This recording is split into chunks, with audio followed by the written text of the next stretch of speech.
Well, do you acknowledge that some does come into our country illegally? I'm certain that there are cases of smuggling and inbound diversion has been highlighted before. Okay. What about, I guess, what about if you talked about being characterized or licensed or whatever. I mean, do you have figures on that? We'd be happy to get you some more specific information in terms of the magnitude of the violations, in the aggregate.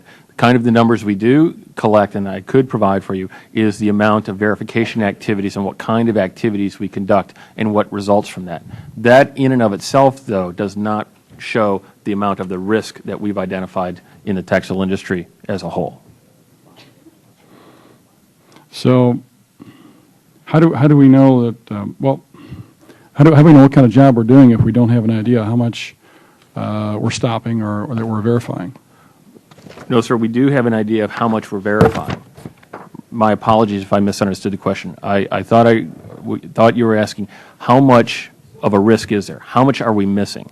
That's a number I could probably give you a statistical number for, but my degree of confidence is not the highest. What I can tell you is that we do how many examinations we do, how many import specialist verifications we do, how many audits we do, how many laboratory analyses we do, and what the results of that verification activity would be throughout the supply chain process.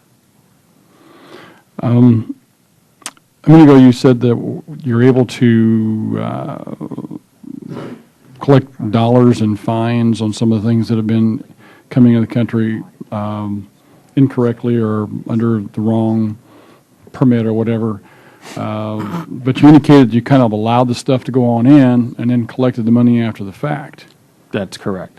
We'll issue a bill. Is there any reason why you don't hold it until you get the dollars in hand? Because the issue at hand is not an admissibility issue. The goods are allowed into the country. It's just that we will assess a bill and pay the right amount of money and allow the goods to go downstream. There's no legal reason to seize or detain the goods at that time. The fact that they haven't got something correct, it's the fact that they owe the government some money and haven't paid the bill, that's not enough to hold it? No, it's not. We will issue them a bill, and we will hold them accountable for paying the bill. But for delaying the cargo entry, that is not a legal reason to hold the goods as a detention or seizure. How long does it take to get payment on those things? Usually for most reputable companies, we'll get 30, 60, 90 days. What about a shorter time. What about the ones that aren't reputable? Then we send them up to our Office of Finance for a collection action.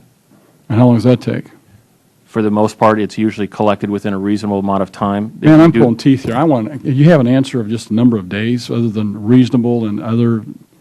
Off the top of my head, sir, no, I don't have an exact answer. So we don't know how we can hold and how we can make sure that we get the dollars on the ones that we know are irreputable firms.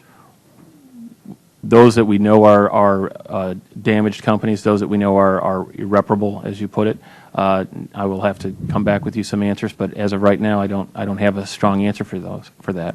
Have you identified some companies that are some problems, so that if those companies ship goods to us, that you can immediately target those? We do run special operations and do target certain companies for enforcement action, and we do our enforcements. We do our import specialist review and look at their corporate records. Yes, we do take action against those companies. You look at their corporate records in their country? Here in the United States, the importers. Okay. Whenever you target somebody like that, do you target it from the point that it's manufactured all the way through the chain to when it gets here, or you just catch them at the border? What we'll do is we'll target them here, through our risk analysis processes. We'll target them for whatever the issue may be. For example, like under valuation, we'll work through the importer trying to gain the records to understand and decipher where the problem occurred.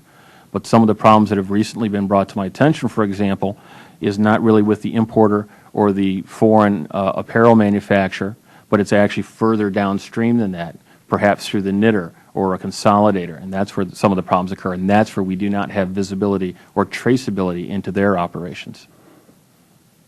Okay. Thank you, Mr. Chairman.